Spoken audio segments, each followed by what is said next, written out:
Yes, Sir Hairless here. This is Pentatonix with Over the Rainbow, the classic song from The Wizard of Oz, a super well-known song covered many times over the years by artists from all over the world. It's another one without a video, and it's from 2017, when Avi was still there. It's from their album 4, which is classic songs. After this, we actually would have done all of the songs from that album, bar one, which is Jolene. So let's dive straight on in. It's a magical song, and a lot of comments recommending this have said it's a really nice one, so I'm expecting some juicy harmonies, I guess.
Dare to dream really do come true. Someday I'll wish upon. Hey, I see what people mean by saying it was a super nice one. These are juicy harmonies, they are. And I know already after this, I'm just going to be listening to this a lot. At the time of recording, I'm actually going away tomorrow for a week. So I know that I will be listening to this whilst I'm packing, whilst I'm on the way to the airport, all that kind of stuff. Anyway, there's actually another version of this that Pentatonix have done from 2014, so 3 years prior. They're sitting, just singing on a staircase.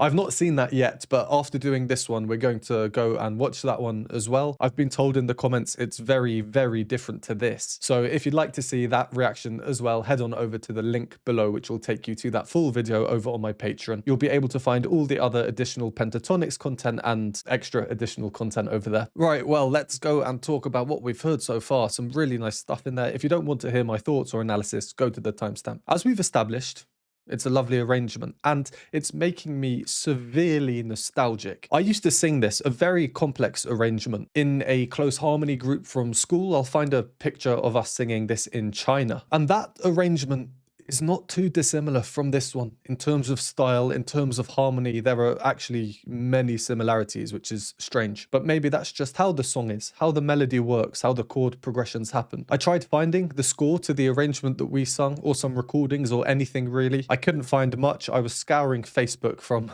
13-14 years ago, and I did find some funny posts with a mention of this song. Here is when we were first told about the arrangement, that we'd be singing it. I can't find out who arranged it though. This is a funny one of me asking when the next rehearsals are, as I was not happy with the standard because it was a complex arrangement and I wanted it to be perfect. And here, if you're interested, is a set list I found of one concert we did. A lot of classics in there. Anyway, sorry for that. I needed to explain my nostalgia. It's not because of The Wizard of Oz. And I think the version that we did is the version that comes to mind when I think of this song, even though I know there are so many versions out there. So perhaps this, what we're hearing with Pentatonix, is a bit closer to home for me than it might be for you if you've not heard other a cappella versions of it. Either way, I really love it. This is one where I could talk about every second because there's just so much going on in every single line, but I won't. Let's just go through and see what the really interesting things are. We have a Kirsty lead, which is nice to see, and especially with there being no video, her and Mitch can just be so hard to distinguish from each other in this. I say it all the time, I think it's a good thing. It just shows how good their blend is. Right away from that first note.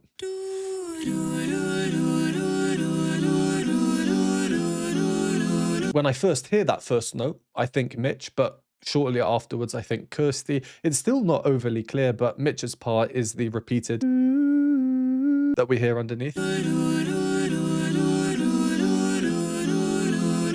And his part does not move there. It's the other parts that change slightly. Kirsty's part, the melody, 2, and Avi's part, the bass, sounds like the harmonic mover. It's pretty much the same as Kirsty's part. She's just wavering between another note, but the bass part, as we know, often its role is to be this harmonic foundation. There's no beat in there at all, which means there's another voice available for singing rather than producing the percussion, which means juicier harmonies.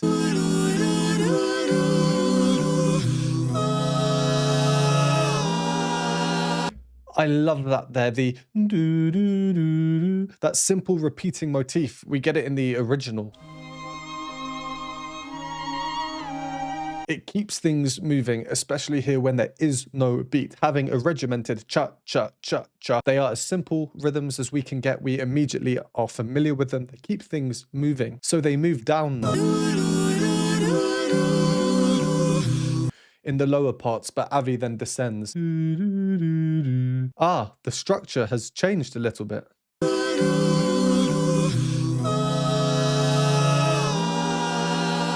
And that top part, who is singing it? No, actually, who is singing that? I was thinking it could be Kevin. We know he has the range, but there, his part sounded like...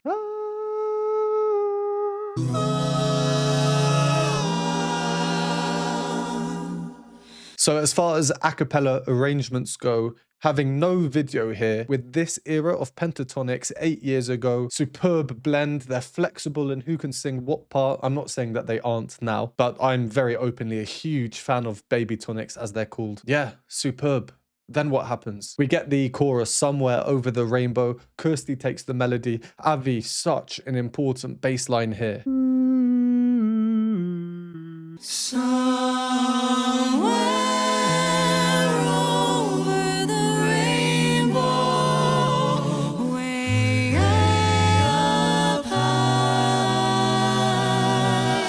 I'm just gonna get it out of the way now. Chromaticism. Chromaticism is happening left, right, center, up, down, diagonal, inside, outside. It's everywhere. So I'm not going to be pointing out, I mean, I probably will, but I'm going to try and not point out every case of it. Here, it's Scott's line.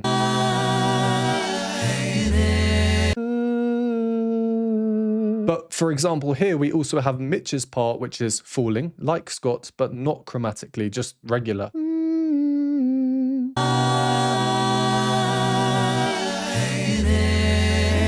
For anyone who's not sure what chromatic means, it just means you move either up or down, never skipping a note, such as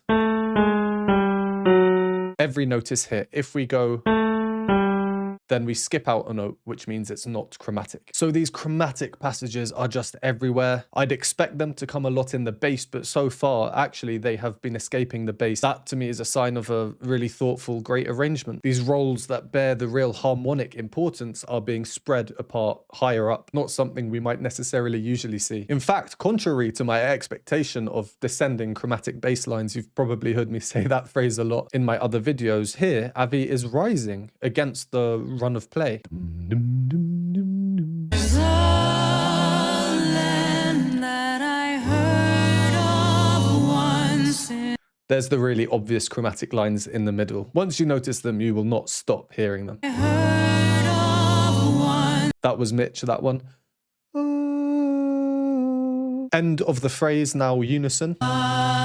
Ah, everyone's singing the same note. It lasts a second because, boom, we're hit with this luscious harmony again. I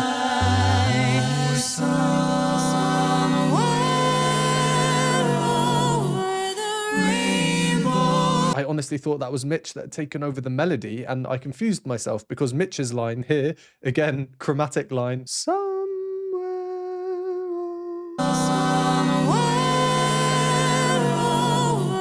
Okay, I think I am done with chromaticism now, but hopefully you get the point I'm trying to make, which is there's a lot of it and it makes the harmony juicy, really juicy, filthy, good filthy. Shout out to Avi again.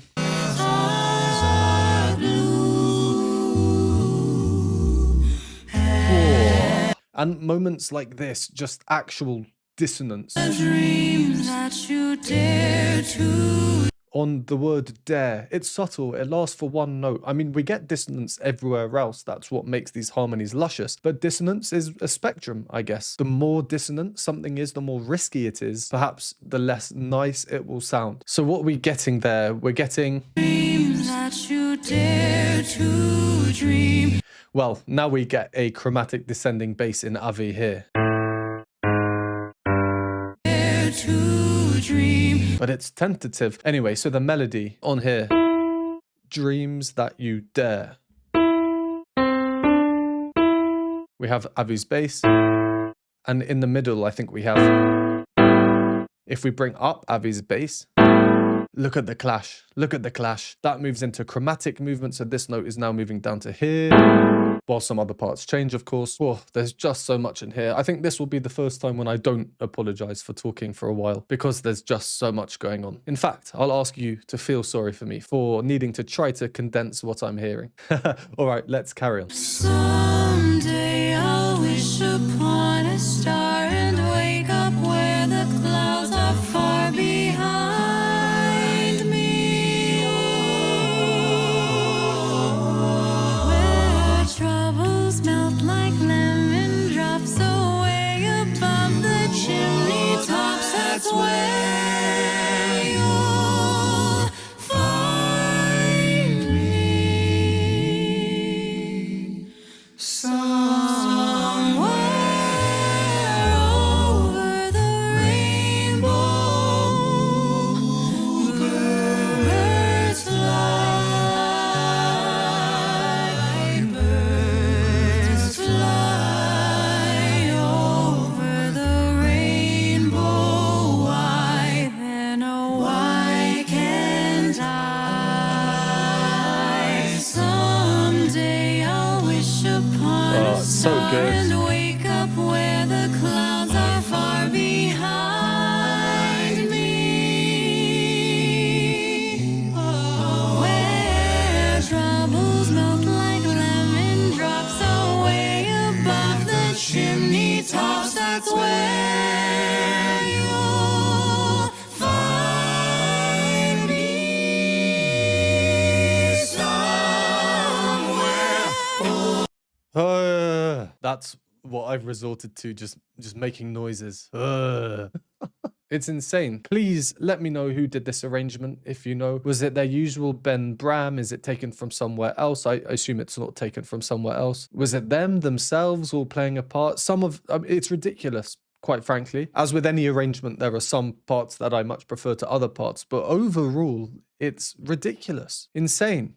Mental. I love how Mitch with the primary secondary part is now just moving in tones rather than actual jumps. Someday I'll wish upon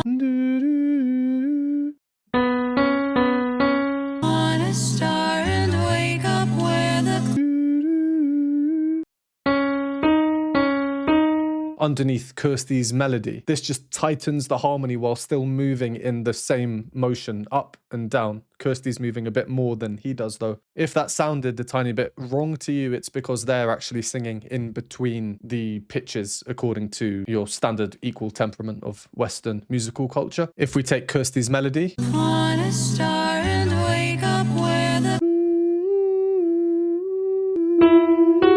see how it's a tiny bit above? Don't worry, this isn't wrong at all. They are perfectly in tune with each other, which is really the only important thing when it comes to a cappella singing. But for anyone with true perfect pitch, I'm told Kevin has that, this could be a tiny bit difficult because in your head you're thinking, oh, I want to sing a B, but ever so slightly above it. Anyway, that's just a testament to how well attuned to each other they are. They're just perfectly in tune. And the arrangement as a whole is in one style. We don't suddenly get these jumpy bits and then these rapid moments. No, it's all in one style, but there's so much textural diversity in there. Such as here, we get a layering on, what was it, behind me? And I think the huh sound on behind really exaggerates this.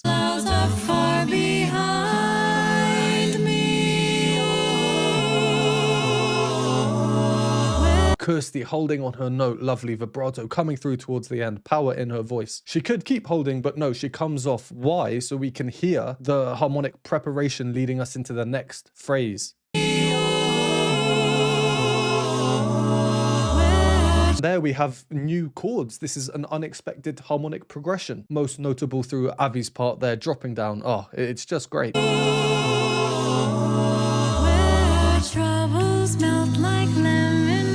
Into more of this layering. Dum, dum, dum. Ah, the arrangement, man. Mitch's part there.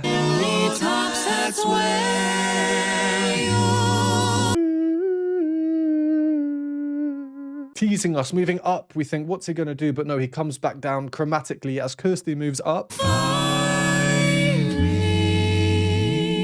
Melodic adjustment, that's not the melody. And they love doing these melodic adjustments here and there, not taking away anything from the original song. It's still perfectly recognizable. It just adds their own personal touch to it. I loved this bit because the harmony quite obviously changes again and it makes us think there's going to be a key change. But no, they're teasing us. I was so ready to make the, oh, here's the classic key change face, moving up a bit, but no.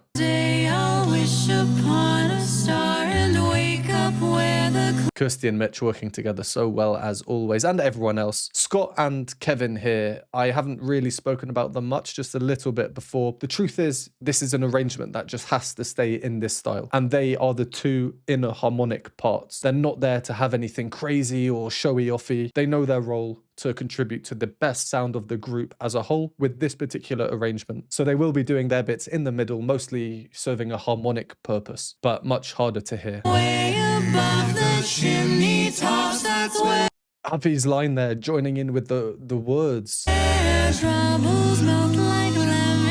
everyone else is going do, so when he starts singing the words, they're really exaggerated. Drops away above the chimney tops, that's where you'll find me somewhere over the rainbow. Skies are blue,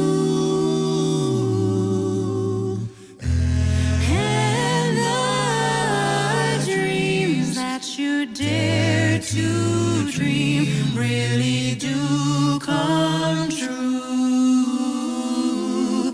If happy little bluebirds fly beyond the rainbow, why, oh, why can't I?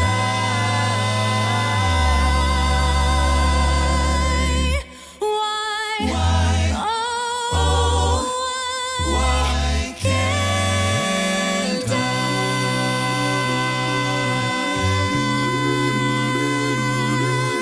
Why can't I?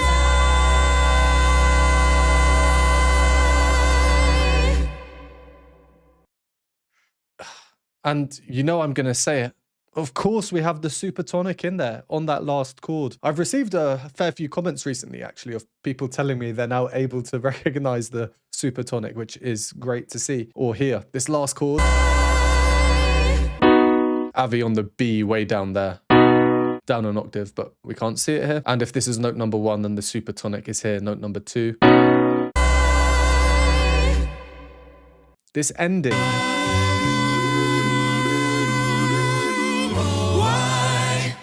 Why can't I?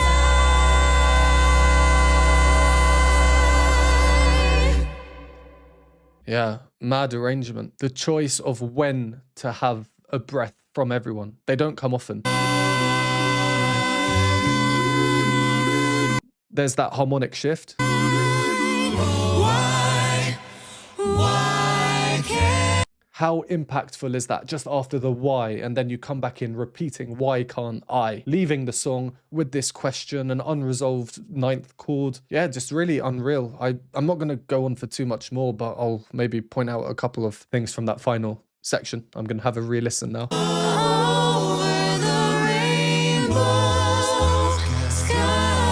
I was trying to track Scott's part there, and I love how sometimes, especially with these layered moments, you can just hear him coming in before then just being consumed by the rest of the harmony in the other parts.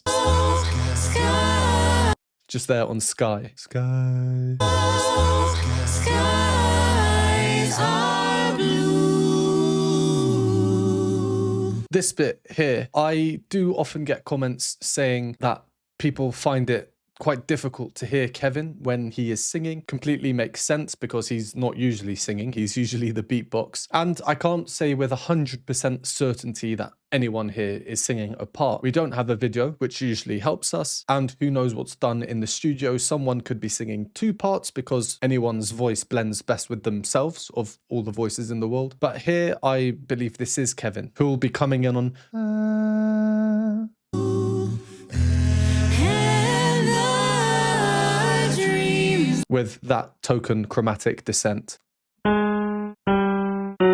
Just as we saw with how they carefully choose moments to implement a new technique, such as everyone breathing at the same time. Here, we get another unison moment, much longer than the last time we heard it, which was about a second. you dream really do come Why? Well, let's just listen what happens next. The arrangement opens up from that single note. true. If happy little blue Made even more impactful by the fact that Avi is not super low down. Here, he's part of the cluster, higher up in pitch, along with everyone else. birds fly beyond the rainbow. Now he's descending. Why, oh, why can't I? How impactful is that? Really stellar arrangement. I don't need to say any more. Thank you to everyone who recommended that one. Now, let's go and watch the version that I'm told is very different from 3 years before this, of them singing on a staircase. If you want to see that, head on over to the link in the pinned comment below. And if not, thank you very much for watching. Would appreciate a like and a share. Subscribe if you haven't. If you'd like to support me, you can donate me a hot chocolate at the Buy Me a Coffee links below. If you'd like access to all the additional content over on Patreon, then you can join with a link on the screen now. And I will see you next time.